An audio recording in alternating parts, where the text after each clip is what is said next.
just briefly to mention that Javier is originally from La Rioja, but he's full professor in organic chemistry in the University of Alicante and the director of the Molecular Nanotechnology Laboratory.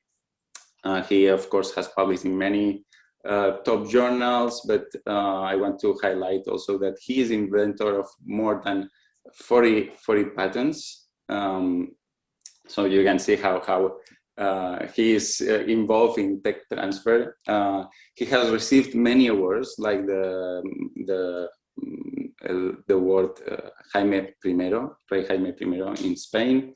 And another example is the Hodge Award of the best entrepreneur in the USA in the chemical sector. Javier started his postdoc in MIT in Boston, where he discovered a new technology in catalyst that led him to raise and found a successful company called Rive Technology that was marketing this catalyst and has been recently sold to an important company that distributes the catalyst of the most important oil companies worldwide. So his career in this regard is like the example of success from the bench to the formation of a company and technology for the society and progress. But importantly, we also invited Javier here because all this knowledge that he has acquired during this experience, he has transferred it, or he wanted to transfer it to the young people, and he founded, and he's also the president of CELERA. That is a program in Spain to basically propel young talent in terms of innovation and transfer technology to companies or entrepreneurship. Actually, like CELERA was founded, I think, 7 years ago, and the young people egressed from this program has already raised over $100 million, if I'm correct, Javier, as you mentioned. So that's an impressive amount of money. So and also he's not only this, he's also the president and founder of the Academia Joven de España. And I think it's very important for ASEICA that we start to build boundaries with the Academia Joven de España, and we can start to collaborate together to help all the members of ASEICA, young members, in terms of whatever matters can be solved from the Academia Joven. He's also president-elect of IUPAC, which is I think he's going to talk a little bit of that, but just for curiosity, is the association that basically make decisions on the periodic table of the chemistry elements. I think he's the first, he's going to be the first Spanish president of this organization. So I don't want to extend more the introduction because he's basically going to explain us his trajectory.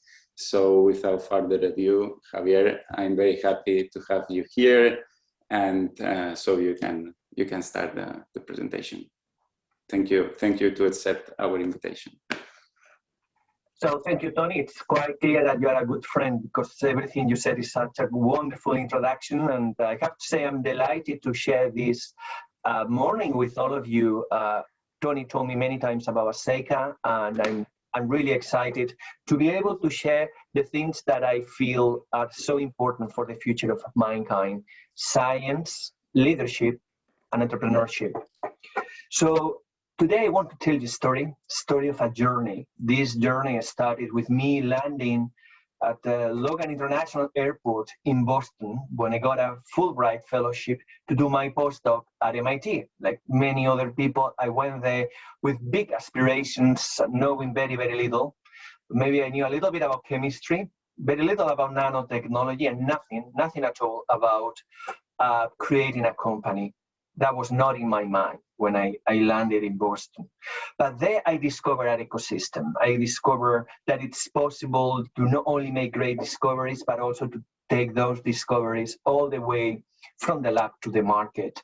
And I have to say, in many ways, MIT has been an inspiration for many Spanish companies, and I want to recognize now and hear stories of many other entrepreneurs who went to Boston, to MIT, and founded companies that are valued more than $1 billion in total.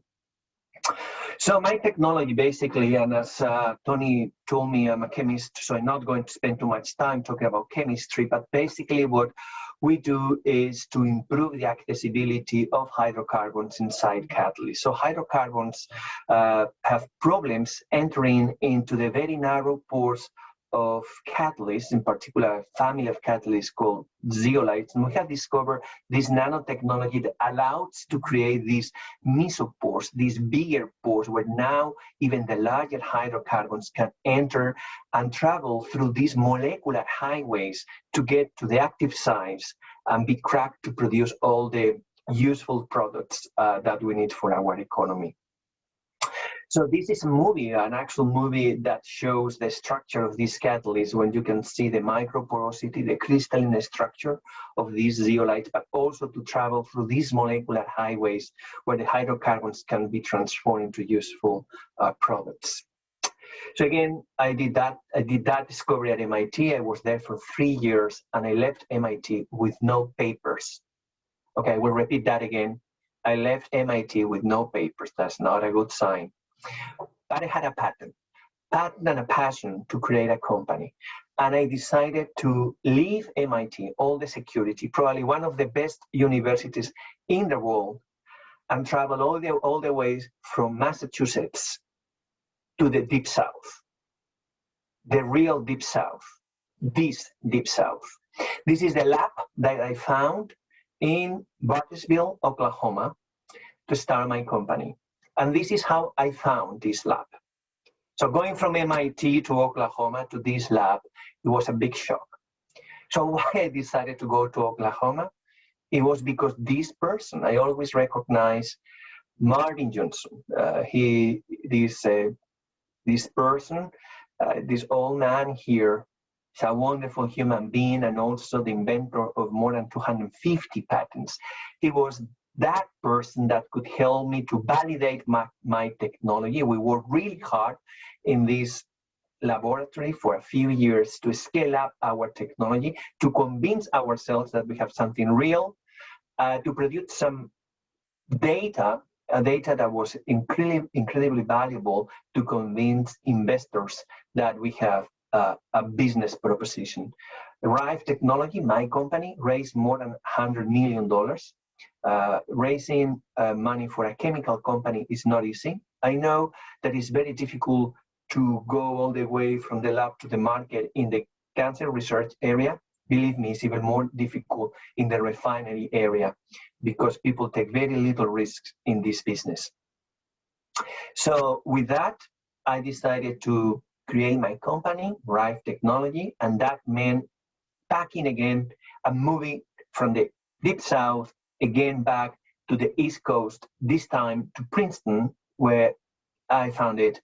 Now a real lab. This is our pilot plan when we were able to produce kilograms of these new catalysts, and a lab that I was feeling proud to invite people, like when my family came to Princeton to figure out what I was doing there. So I was feeling proud to show them around.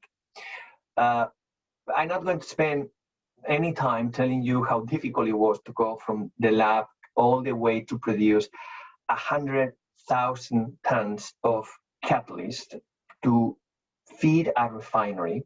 And this data, and again, I need to thank this refinery for allowing us to share the data. This is Alembic Spring, the biggest refinery in the US that's using our catalyst. And as you can see here, besides producing more liquid fuels and more olefins, we are reducing by 10% the amount of coke which is produced by these catalysts.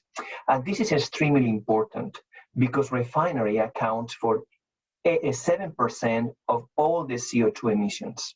So if we could reduce the amount of coke which is produced in this very important process, and you can see in this video that dark material is coke that needs to be burned inside the refinery, and that produces a lot of heat, but also huge amounts of CO2. So by reducing the amount of coke that is produced on this catalyst, we can save, and we have the potential to save 1.2 million tons of CO2 per year. So this is a very good example of how catalysis allows to improve selectivity and to contribute to the environment in the same way that enzymes are so important for our bodies and for life in general. Catalysts are extremely important also for the chemical industry. Again, without spending any time, I will tell you that 2 years ago, just before the pandemic, we sold our company to one of the major producers of catalysts in the world, Grace. And I can tell you, I cannot tell you how fulfilling is the experience of going to MIT with no idea, big aspirations, big dreams, want to discover a new catalyst, and at the end, selling that catalyst to the major catalyst producer in the world, a company that is now commercializing our catalyst worldwide, producing wealth, producing new jobs, but also reducing CO2 emissions in a very significant manner. So which lessons I learned through this process? What I want to share with you. Okay, so this is my vision. I think, and you know this very well, that in this time we are all scientists making great discoveries. If you read the scientific literature, you will find amazing discoveries. But at the same time, we still have great needs which are still not fulfilled, overcome. And that's my vision. The vision is that we have this gap, this cliff, some people call it the valley of death, where technology and application is separated. And I hope that in the future we are going to have more scientists that dare to take the risk to commercialize these technologies, because I feel that those scientists who want to become entrepreneurs are going to be the agents of change in this century, because they are going to shorten the time that is needed to take the discoveries from the lab to the market. I also want to change how entrepreneurs are perceived. I actually know this guy, he's Kevin Rose. I know him from MIT. But in this cover, he's portrayed as the epitome of an entrepreneur, right? How this kid, somebody who's very young, usually a male, raised a lot of money or made a lot of money in a very short period of time. That's how we see an entrepreneur today. And I want to change that. I would like to see more women. I would like to see more scientists becoming entrepreneurs, funding new companies, not because I want to see more applications, more apps in my cell phone, but because I want to have more solutions for real needs. Because of that, as Tony mentioned, I decided to found CELERA with my own resources and with the help of some big foundations in Spain, like Rafael Del Pino and Fundación Banco Sabadell. This is a 3-year program where we support every year 10 outstanding young people, because they can be entrepreneurs, scientists, but also they can be from all kinds of knowledge. And we help them with resources, with connections. I invite them to MIT, they came to Princeton. They have a network of mentors.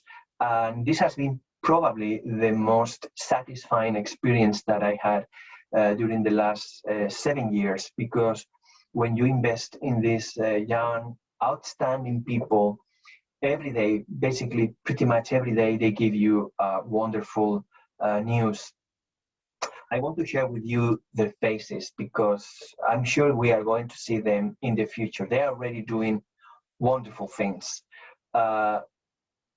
Tony mentioned a minute ago that they have raised more than $100 million in these 7 years. Well, actually, the number is significantly higher. Just last week, one of our members raised $125 million for his company.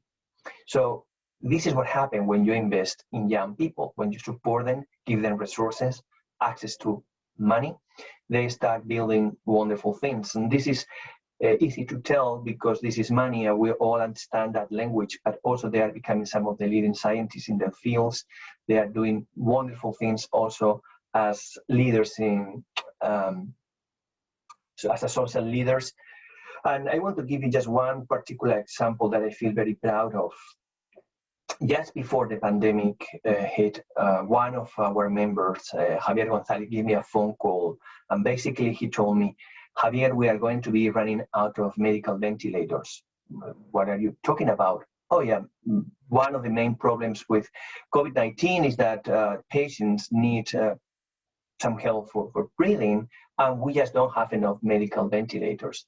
I told him, you know, what do you need? He told me, well, I need money and I need a team. And in a very short period of time, we assembled a team, and that's the first prototype, to produce the first medical ventilator that was approved by the Spanish authorities. And this is the product that we were able to make from scratch to approval in just a matter of a few weeks. This medical ventilator has all the features that are needed to be utilized in hospitals. And this is the day, and I want to tell you, this is April 10th, just a month after the phone call I got from Javier that we were already distributing medical ventilators to hospitals in Spain, the beginning of April 2020. And now these ventilators has been donated to the countries that need them most. This is when our ventilators were sent to Ecuador. And this is the president of Peru, Dr. Vizcarra, receiving one of our ventilators in Lima, Peru, for the hospitals in their country. So 3 years ago, Science asked me to write an invited article about what I call at that time the third way, a little bit of recognizing Tony Blair's contribution to this third way, but also in academia, right? How to combine an academic path and also an industrial path. And a few years after that, I wrote this one for the World Economic Forum about how to take science out of its ivory tower. This is something I feel in the past, but I still feel it now, that we in academia sometimes are so busy with so many different things that we lose perspective, and we have the feeling that it's enough with us making discoveries. And in a way it is, but also it is not okay to tell people, you know, I figured out the solution. It's up to you now to take it to the market, because that is not the most efficient way to solve the big challenge we have in front of us. So I thought very, very deep about how I can contribute to this dilemma that some of the best science is done between closed doors, and that is not getting outside our ivory towers. And I decided that the best way to take the best science out of the lab is to empower early career scientists. And that's what I want to tell you about now. For the many years I was at Princeton with my company, I volunteer my time to help young entrepreneurs in Princeton launch their companies. So I've been mentoring many companies and very much involved in a few of them to launch their technology, some of them extremely successful now. And this is a realization of how that commitment with early career scientists is a very fulfilling, but also a very impactful way to devote your time. Back to Europe, I was also very much involved in the creation and the growth of the Global Young Academy. This is the biggest young academy in the world that launched also this new movement of the creation of young academies all around the world. In 2019, just before the pandemic, we managed that our own government approved a new academy. And believe me, that is not easy. Just to give you an idea, it needs to be approved by the cabinet.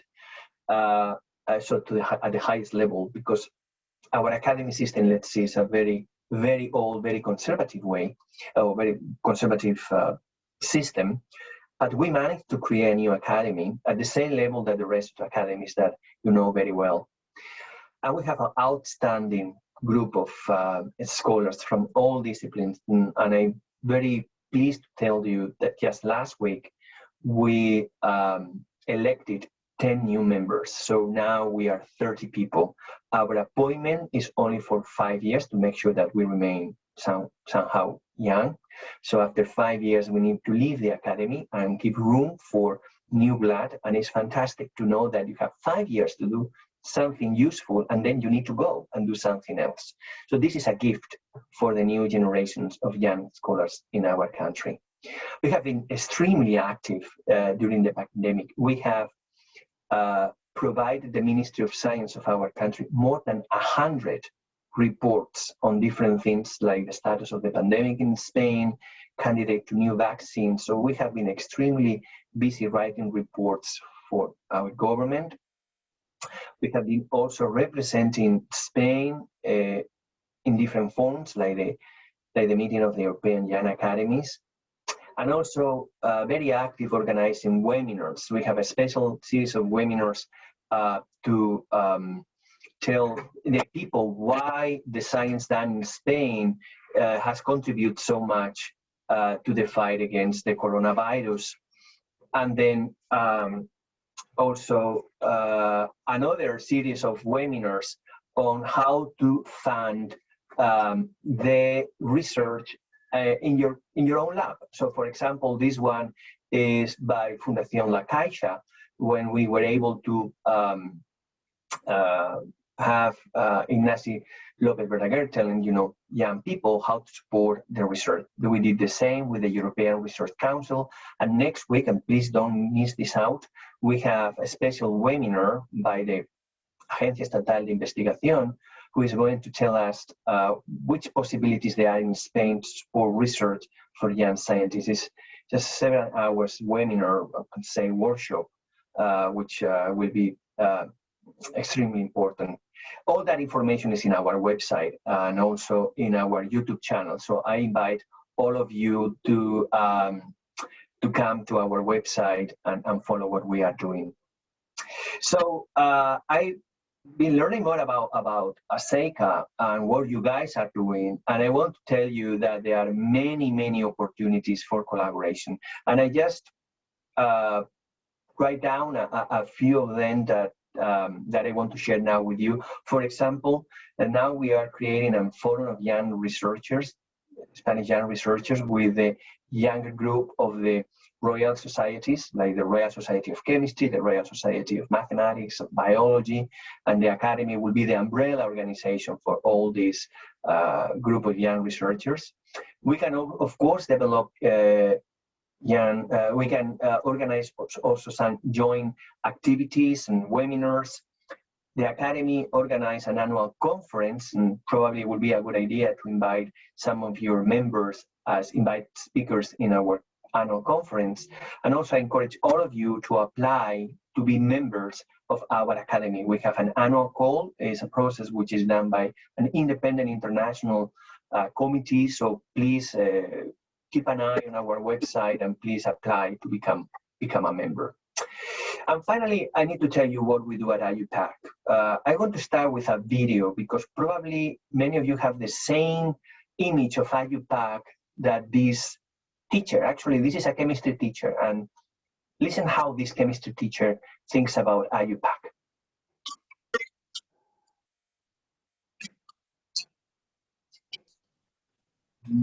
The sound is not working, Javier, I think.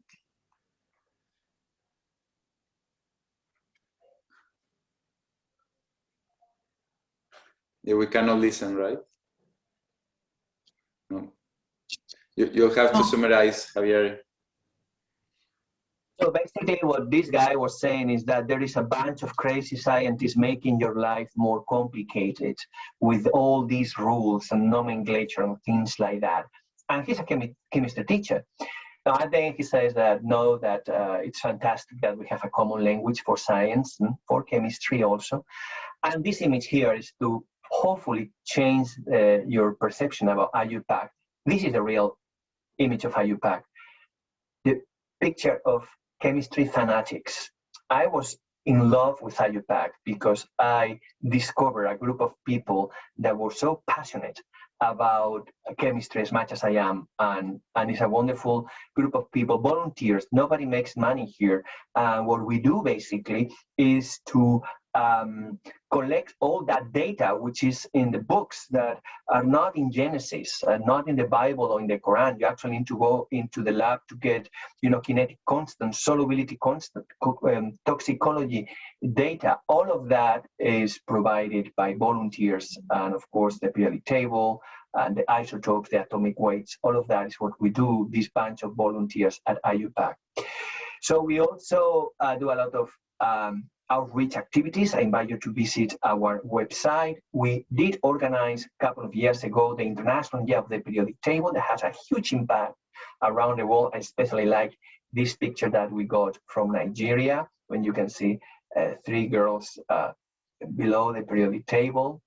We organized conferences, we published journals and magazines. We did organize a series of webinars to explain the chemistry, the science behind the coronavirus, how to protect yourself against the infection. All that information is in our website. We do support young scientists, also a young chemist, through the International Youngest Chemist Network, a wonderful organization of young scientists that organize events for people, and also Chem Voices, which is an IUPAC platform where we invite young researchers from all around the world to tell us, what's in their mind. We try to provide them with a platform, with a voice to raise their concerns about their career, gender equality, diversity in general, inclusion. All of those things are voiced out in Chem Voices.